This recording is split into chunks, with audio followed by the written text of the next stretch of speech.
ಆಷಾಢ ಅಮಾವಾಸ್ಯೆಯ ದಿವಸ ನೀವು ಈ ಒಂದು ಮಂತ್ರವನ್ನು ಕೇಳುವುದರಿಂದ ನಿಮ್ಮ ಮನಸ್ಸಿನಲ್ಲಿರುವಂತಹ ಮನೋಕಾಮನೆಗಳನ್ನು ಈಡೇರಿಸ್ಕೊಳ್ಬೋದು. ಹಾಗೆಯೇ ಏನೋ ಒಂದು ಸಮಸ್ಯೆ ಇದ್ರೂ ಅದರಿಂದ ಮುಕ್ತಿ ಸಿಗುತ್ತೆ ನಿಮಗೆ. ಇವತ್ತು ಆಷಾಢ ಅಮಾವಾಸ್ಯೆ. ಹೌದು, ಆಷಾಢ ಅಮಾವಾಸ್ಯೆಯಂದು ನಾವು ಮಾಡಿದಂತಹ ತಪ್ಪುಗಳಿರ್ಬೋದು ಅಥವಾ ಪಾಪಗಳಿರ್ಬೋದು, ಅದು ಜನ್ಮಾಂತರದ ಇರ್ಬೋದು ಅಥವಾ ನಮ್ಮ ಹಿರಿಯರು ಮಾಡಿದ್ದಿರ್ಬೋದು ಅಥವಾ ಪೂರ್ವಜರು ಮಾಡಿದ್ದು ಇರ್ಬೋದು. ನೀವು ಅಂದ್ಕೊಳ್ಬೋದು, ನಮ್ಮ ಜೀವನ ಏನಕ್ಕೆ ಸುಧಾರಣೆ ಆಗ್ತಾ ಇಲ್ಲ, ನಮಗೆ ಖುಷಿ ಸಂತೋಷ ನೆಮ್ಮದಿ ಯಾಕೆ ಸಿಗ್ತಾ ಇಲ್ಲ, ನಾವೇನು ಕೆಲಸಕ್ಕೆ ಕೈ ಹಾಕಿದ್ರೂ ಸಕ್ಸಸ್ ಆಗ್ತಾ ಇಲ್ಲ, ಮನೆಯಲ್ಲಿ ಒಂದು ಶುಭ ಕಾರ್ಯ ನಡೀತಾ ಇಲ್ಲ, ಮಗನಿಗೆ ಮಗಳಿಗೆ ಮದುವೆ ಫಿಕ್ಸ್ ಆಗ್ತಾ ಇಲ್ಲ, ನಾವು ಅಂದ್ಕೊಂಡ ಥರ ಒಂದು ಮನೆ ಮಾಡಲಿಕ್ಕೆ ಆಗ್ತಾ ಇಲ್ಲ, ಒಂದು ಸಣ್ಣ ಪುಟ್ಟ ಆಸೆಗಳನ್ನು ನೆರವೇರಿಸಲಿಕ್ಕೆ ಆಗ್ತಾ ಇಲ್ಲ ಅಂದರೆ ಅದು ನೀವೇ ಮಾಡಿರಬೇಕು ತಪ್ಪುಗಳು ಪಾಪಗಳು ಅಂತ ಅಲ್ಲ. ಸೊ ಕರ್ಮಗಳ ರಿಲೇಟೆಡ್, ಅದು ನಿಮ್ಮಿಂದ ಈ ಜನ್ಮದಲ್ಲಿ ಅಲ್ಲ ಅಂದರೆ ಹಿಂದಿನ ಜನ್ಮದ್ದು ಬಂದಿರ್ಬೋದು, ಜನ್ಮಾಂತರದ್ದು, ಸೊ ಪೂರ್ವಜರಿಂದ ಬಂದಿರ್ಬೋದು. ಏನೋ ಒಂದು ಮನಸ್ತಾಪಗಳು, ಕೆಲವೊಂದ್ಸಲ ಸಣ್ಣ ಪುಟ್ಟ ವಿಷಯಗಳು ನಾವು ತಲೆಗೆ ಹಚ್ಕೊಳ್ಳಲ್ಲ, ಬಟ್ ಅದೇ ನಮಗೆ ಕೆಲವೊಂದ್ಸಲ ನಾವು ಮಾಡುವಂಥ ಕೆಲಸ ಕಾರ್ಯಗಳು ನಡೆಯದ ಹಾಗೆ ತಡೆಯಬಹುದು. ಹಾಗಾಗಿ ನೀವು ಪ್ರತಿ ಅಮಾವಾಸ್ಯೆಯ ದಿವಸ, ಇದು ಆಷಾಢ ಅಮಾವಾಸ್ಯೆ ಮಾತ್ರ ಅಲ್ಲ, ಸೊ ಯಾವಾಗ ಅಮಾವಾಸ್ಯೆ ಬರುತ್ತೆ ಆ ಟೈಮ್ನಲ್ಲಿ ಈ ಒಂದು ಮಂತ್ರವನ್ನು ಕೇಳ್ಕೊಳ್ಳಿ. ನಿಮ್ಮ ಪರವಾಗಿ ಪ್ರಾರ್ಥನೆ ಮಾಡಿಬಿಟ್ಟು ಜಪ ಮಾಡಿಬಿಟ್ಟು ನಾನು ಅಪ್ಲೋಡ್ ಮಾಡ್ತಾ ಇದ್ದೇನೆ, ಇದನ್ನು ಕೇಳ್ಕೊಳ್ಳಿ.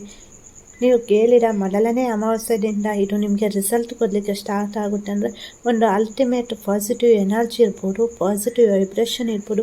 ನೀವೇನು ಅಂದ್ಕೊಳ್ತೀರಾ, ಏನು ನಿಮ್ಮ ಜೀವನದಲ್ಲಿ ಸಮಸ್ಯೆ ಉಂಟು, ಆಟೋಮೆಟಿಕ್ ಅದು ರಿಮೂವ್ ಆಗ್ತಾ ಹೋಗುತ್ತೆ. ಅಂದರೆ ಅದು ದೂರ ಆಗುತ್ತೆ, ನಿಮ್ಮ ಆಸೆ ಕೋರಿಕೆ ನೆರವೇರುತ್ತೆ, ನಿಮ್ಮಲ್ಲಿ ಒಂದು ಸಕಾರಾತ್ಮಕ ಮನೋಭಾವನೆಯನ್ನು ತುಂಬುತ್ತೆ. ತುಂಬ ಶಕ್ತಿಶಾಲಿಯಾದಂತಹ ಮಂತ್ರ ಇದು, ತುಂಬ ಒಳ್ಳೆಯದಾಗುತ್ತೆ ನಿಮಗೆ. ನೀವೇನು ಅಂದ್ಕೊಂಡ್ರೂ ನೆರವೇರುತ್ತೆ. ನನ್ನ ಆರಾಧ್ಯ ದೈವವಾದ ಕೊರಗಜ್ಜ ಹಾಗೂ ಮಹಾವಿಷ್ಣು ಹಾಗೆಯೇ ಆ ಲಲಿತಾ ಪರಮೇಶ್ವರಿ ಅಮ್ಮನವರ ಆಶೀರ್ವಾದವು ಕೂಡ ನಿಮ್ಮ ಮೇಲೆ ಇರಲಿ. ನಿಮ್ಮ ಜೀವನದಲ್ಲಿ ಆಯುಷ್ಯ, ಆರೋಗ್ಯ, ಸುಖ, ಶಾಂತಿ, ನೆಮ್ಮದಿ, ಸಕಲ ಅಷ್ಟ ಐಶ್ವರ್ಯವನ್ನು ಕೂಡ ನನ್ನ ಆರಾಧ್ಯ ದೈವವಾದ ಕೊರಗಜ್ಜ ಹಾಗೂ ಮಹಾವಿಷ್ಣು ಹಾಗೆಯೇ ಆ ಲಲಿತಾ ಪರಮೇಶ್ವರಿ ಅಮ್ಮನವರು ನಿಮಗೆ ನೀಡಲಿ ಅಂತ. ಈ ಅಮಾವಾಸ್ಯೆಯಿಂದ ನಿಮ್ಮ ಜೀವನದಲ್ಲಿ ಖುಷಿ, ಸಂತೋಷ, ನೆಮ್ಮದಿ ಎಲ್ಲವೂ ನೀವು ಬಯಸಿದ್ದು ಸಿಗುವಂತಾಗಲಿ. ಈ ಒಂದು ಅಮಾವಾಸ್ಯೆ, ಆಷಾಢ ಅಮಾವಾಸ್ಯೆ ನಿಮ್ಮ ಜೀವನದಲ್ಲಿ ಹೊಸದೊಂದು ಬದಲಾವಣೆ ತರಲಿ, ನಿಮ್ಮ ಜೀವನದಲ್ಲಿ ಪವಾಡ ಮಾಡಲಿ, ಚಮತ್ಕಾರ ಮಾಡಲಿ ಅಂತ ನಾನು ಪ್ರಾರ್ಥಿಸುತ್ತೇನೆ. ಈ ಮಂತ್ರ ಈ ರೀತಿ ಉಂಟು. ಇದನ್ನು ನೀವು ಅಮಾವಾಸ್ಯೆ ದಿವಸ ಕೇಳ್ಕೊಳ್ಬೇಕಾಗುತ್ತೆ. ಯಾವಾಗ ನಿಮಗೆ ಟೈಮ್ ಇರುತ್ತೆ ಆ ಟೈಮ್ನಲ್ಲಿ ಕೇಳ್ಕೊಳ್ಳಿ. ಮನಸ್ಸಿನಲ್ಲಿ ನಿಮಗೆ ಒಳ್ಳೆಯದಾಗಬೇಕು, ಏನು ಸಮಸ್ಯೆ ಉಂಟು ಅದು ಪರಿಹಾರ ಆಗಬೇಕು ಅಂತ ಪ್ರಾರ್ಥಿಸಿ.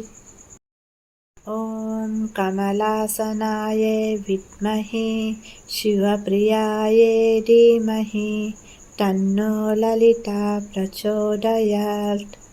ಓಂ ಕಮಲಾಸನಾಯ ವಿದ್ಮಹೆ ಶಿವಪ್ರಿಯಾಯ ಧೀಮಹಿ ತನ್ನೋ ಲಲಿತಾ ಪ್ರಚೋದಯಾತ್.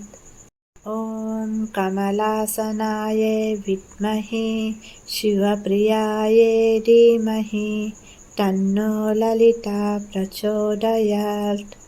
ಓಂ ಕಮಲಾಸನಾಯ ವಿದ್ಮಹೆ ಶಿವಪ್ರಿಯಾಯ ಧೀಮಹಿ ತನ್ನೋ ಲಲಿತಾ ಪ್ರಚೋದಯಾತ್. ಓಂ ಕಮಲಾಸನಾಯ ವಿದ್ಮಹೆ ಶಿವಪ್ರಿಯಾಯ ಧೀಮಹಿ ತನ್ನೋ ಲಲಿತಾ ಪ್ರಚೋದಯಾತ್. ಓಂ ಕಮಲಾಸನಾಯ ವಿದ್ಮಹೆ ಶಿವಪ್ರಿಯಾಯ ಧೀಮಹಿ ತನ್ನೋ ಲಲಿತಾ ಪ್ರಚೋದಯಾತ್. ಓಂ ಕಮಲಾಸನಾಯ ವಿದ್ಮಹೆ ಶಿವಪ್ರಿಯಾಯ ಧೀಮಹಿ ತನ್ನೋ ಲಲಿತಾ ಪ್ರಚೋದಯಾತ್. ಓಂ ಕಮಲಾಸನಾಯ ವಿದ್ಮಹೆ ಶಿವಪ್ರಿಯಾಯ ಧೀಮಹಿ ತನ್ನೋ ಲಲಿತಾ ಪ್ರಚೋದಯಾತ್. ಓಂ ಕಮಲಾಸನಾಯ ವಿದ್ಮಹೆ ಶಿವಪ್ರಿಯಾಯ ಧೀಮಹಿ ತನ್ನೋ ಲಲಿತಾ ಪ್ರಚೋದಯಾತ್. ಓಂ ಕಮಲಾಸನಾಯ ವಿದ್ಮಹೆ ಶಿವಪ್ರಿಯಾಯ ಧೀಮಹಿ ತನ್ನೋ ಲಲಿತಾ ಪ್ರಚೋದಯಾತ್.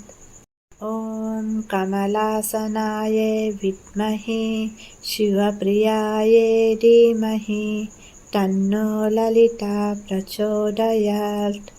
ಓಂ ಕಮಲಾಸನಾಯ ವಿದ್ಮಹೆ ಶಿವಪ್ರಿಯಾಯ ಧೀಮಹಿ ತನ್ನೋ ಲಲಿತಾ ಪ್ರಚೋದಯಾತ್. ॐ कमलासनाय विद्महे शिवप्रियाय धीमहि तन्नो ललिता प्रचोदयात्। ॐ कमलासनाय विद्महे शिवप्रियाय धीमहि तन्नो ललिता प्रचोदयात्। ॐ कमलासनाय विद्महे शिवप्रियाय धीमहि तन्नो ललिता प्रचोदयात्। ॐ कमलासनाय विद्महे शिवप्रियाय धीमहि तन्नो ललिता प्रचोदयात्। ॐ कमलासनाय विद्महे शिवप्रियाय धीमहि तन्नो ललिता प्रचोदयात्। ॐ कमलासनाय विद्महे शिवप्रियाय धीमहि तन्नो ललिता प्रचोदयात्।